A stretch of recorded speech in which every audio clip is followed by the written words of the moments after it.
Marvel comics ಪ್ರಕಟಿಸಿದ American comic ಪುಸ್ತಕಗಳಲ್ಲಿ spider man ಒಬ್ಬ ಸೂಪರ್ ಹೀರೋ.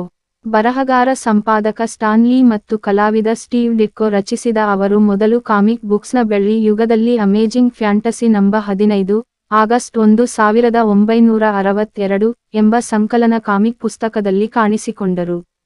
ಅತ್ಯಂತ ಜನಪ್ರಿಯ ಮತ್ತು ವಾಣಿಜ್ಯಿಕವಾಗಿ ಯಶಸ್ವಿ ಸೂಪರ್ ಹೀರೋಗಳಲ್ಲಿ ಒಬ್ಬರೆಂದು ಪರಿಗಣಿಸಲ್ಪಟ್ಟ ಅವರು ಕಾಮಿಕ್ ಪುಸ್ತಕಗಳು, ದೂರದರ್ಶನ ಕಾರ್ಯಕ್ರಮಗಳು, ಚಲನಚಿತ್ರಗಳು, ವಿಡಿಯೋ ಗೇಮ್ಗಳು, ಕಾದಂಬರಿಗಳು ಮತ್ತು ನಾಟಕಗಳಲ್ಲಿ ಕಾಣಿಸಿಕೊಂಡಿದ್ದಾರೆ.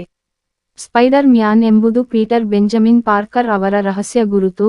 ಅವರ ಹೆತ್ತವರ ಮರಣದ ನಂತರ ಅವರನ್ನು ನ್ಯೂಯಾರ್ಕ್ ನಗರದ ಕ್ವೀನ್ಸ್ನಲ್ಲಿ ಅವರ ಚಿಕ್ಕಮ್ಮ ಮೇ ಮತ್ತು ಚಿಕ್ಕಪ್ಪ ಬೆನ್ ಬೆಳೆಸಿದರು.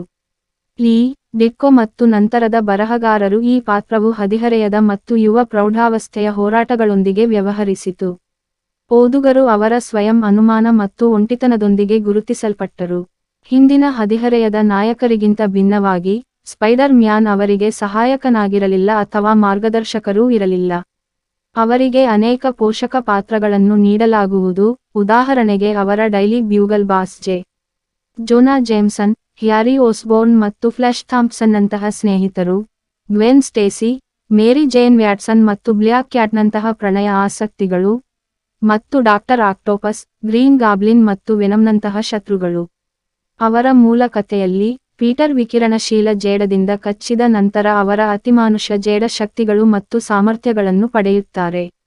ಈ ಶಕ್ತಿಗಳಲ್ಲಿ ಅತಿಮಾನುಷ ಶಕ್ತಿ, ವೇಗ, ಚುರುಕುತನ, ಪ್ರತಿವರ್ತನಗಳು ಮತ್ತು ಬಾಳಿಕೆ, ಮೇಲ್ಮೈಗಳು ಮತ್ತು ಛಾವಣಿಗಳಿಗೆ ಅಂಟಿಕೊಳ್ಳುವುದು, ಮತ್ತು ಅವರ ಪೂರ್ವಭಾವಿ, ಸ್ಪೈಡರ್ ಸೆನ್ಸ್ ನೊಂದಿಗೆ ಅಪಾಯವನ್ನು ಪತ್ತೆಹಚ್ಚುವುದು ಸೇರಿವೆ. ಅವನು ತನ್ನ ದೇಹವನ್ನು ಸಂಪೂರ್ಣವಾಗಿ ಆವರಿಸುವ ಸ್ಪೈಡರ್ ವೆಬ್ ಮಾದರಿಯ ಸ್ಪ್ಯಾಂಡೆಕ್ಸ್ ವೇಷಭೂಷಣವನ್ನು ಹೊಲಿಯುತ್ತಾನೆ ಮತ್ತು ತನ್ನದೇ ಆದ ವಿನ್ಯಾಸದ ಕೃತಕ ಸ್ಪೈಡರ್ ವೆಬ್ಗಳನ್ನು ಶೂಟ್ ಮಾಡುವ ಮಣಿಕಟ್ಟಿನ ಆರೋಹಿತವಾದ ವೆಬ್ ಶೂಟರ್ ಸಾಧನಗಳನ್ನು ನಿರ್ಮಿಸುತ್ತಾನೆ. ಅದನ್ನು ಅವನು ನಗರದಾದ್ಯಂತ ಹೋರಾಡಲು ಮತ್ತು ವೆಬ್ ಸ್ವಿಂಗಿಂಗ್ ಎರಡಕ್ಕೂ ಬಳಸುತ್ತಾನೆ. ಪೀಟರ್ ಆರಂಭದಲ್ಲಿ ತನ್ನ ಶಕ್ತಿಯನ್ನು ವೈಯಕ್ತಿಕ ಲಾಭಕ್ಕಾಗಿ ಬಳಸಿದನು, ಆದರೆ ಅವನ ಚಿಕ್ಕಪ್ಪ ಬೆನ್ ಒಬ್ಬ ಕಳ್ಳನಿಂದ ಕೊಲ್ಲಲ್ಪಟ್ಟ ನಂತರ ಅದನ್ನು ಅವನು ನಿಲ್ಲಿಸಬಹುದಿತ್ತು ಆದರೆ ನಿಲ್ಲಿಸಲಿಲ್ಲ. ಮಹಾಶಕ್ತಿಯೊಂದಿಗೆ ದೊಡ್ಡ ಜವಾಬ್ದಾರಿ ಬರುತ್ತದೆ ಎಂದು ಅವನು ಕಲಿತನು ಮತ್ತು ಸ್ಪೈಡರ್ ಮ್ಯಾನ್ ಆಗಿ ಅಪರಾಧದ ವಿರುದ್ಧ ಹೋರಾಡಲು ತನ್ನ ಶಕ್ತಿಯನ್ನು ಬಳಸಲು ಪ್ರಾರಂಭಿಸಿದನು. ಮಾರ್ವೆಲ್ ಹಲವಾರು ಕಾಮಿಕ್ ಪುಸ್ತಕ ಸರಣಿಗಳಲ್ಲಿ ಸ್ಪೈಡರ್ ಮ್ಯಾನ್ ಅನ್ನು ಕಾಣಿಸಿಕೊಂಡಿದೆ. ಅವುಗಳಲ್ಲಿ ಮೊದಲ ಮತ್ತು ದೀರ್ಘಕಾಲೀನವಾದದ್ದು the Amazing Spider Man. Peter ಅವರ ಪರಿಚಯದ ನಂತರ, ಪೀಟರ್ ಅವರ ಮುಖ್ಯ ನಿರಂತರ ಆವೃತ್ತಿಯು ಪ್ರೌಢಶಾಲಾ ವಿದ್ಯಾರ್ಥಿಯಿಂದ ಕಾಲೇಜಿಗೆ ಹೋಗುವವರೆಗೆ, ಪ್ರಸ್ತುತ ಅವರ 20ರ ದಶಕದ ಅಂತ್ಯದವರೆಗೆ ಸಾಗಿದೆ. ಪೀಟರ್ ಹಲವಾರು ಸೂಪರ್ಹೀರೋ ತಂಡಗಳ ಸದಸ್ಯರಾಗಿದ್ದಾರೆ, ವಿಶೇಷವಾಗಿ ಅವೆಂಜರ್ಸ್ ಮತ್ತು ಫೆಂಟಾಸ್ಟಿಕ್ ಫೋರ್. ಡಾಕ್ಟರ್ ಆಕ್ಟೋಪಸ್ 2012 ರಿಂದ 2014 ರ ಅವಧಿಯಲ್ಲಿ ಡೈಯಿಂಗ್ ವಿಶ್ ಕಥಾಹಂದರದ ನಂತರ ಕಥಾಹಂದರಕ್ಕಾಗಿ ಗುರುತನ್ನು ಪಡೆದರು.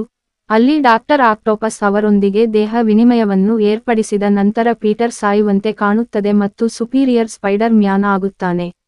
ಮಾರ್ವೆಲ್ ಸ್ಪೈಡರ್ ಮ್ಯಾನ್ನ ಪರ್ಯಾಯ ಆವೃತ್ತಿಗಳನ್ನು ಒಳಗೊಂಡ ಕಾಮಿಕ್ ಪುಸ್ತಕಗಳನ್ನು ಸಹ ಪ್ರಕಟಿಸಿದೆ.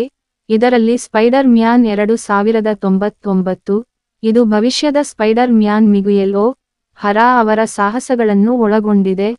ಅಲ್ಟಿಮೇಟ್ ಸ್ಪೈಡರ್ ಮ್ಯಾನ್, ಇದು ಪರ್ಯಾಯ ವಿಶ್ವದಲ್ಲಿ ಹದಿಹರೆಯದ ಪೀಟರ್ ಪಾರ್ಕರ್ ಅವರ ಸಾಹಸಗಳನ್ನು ಒಳಗೊಂಡಿದೆ.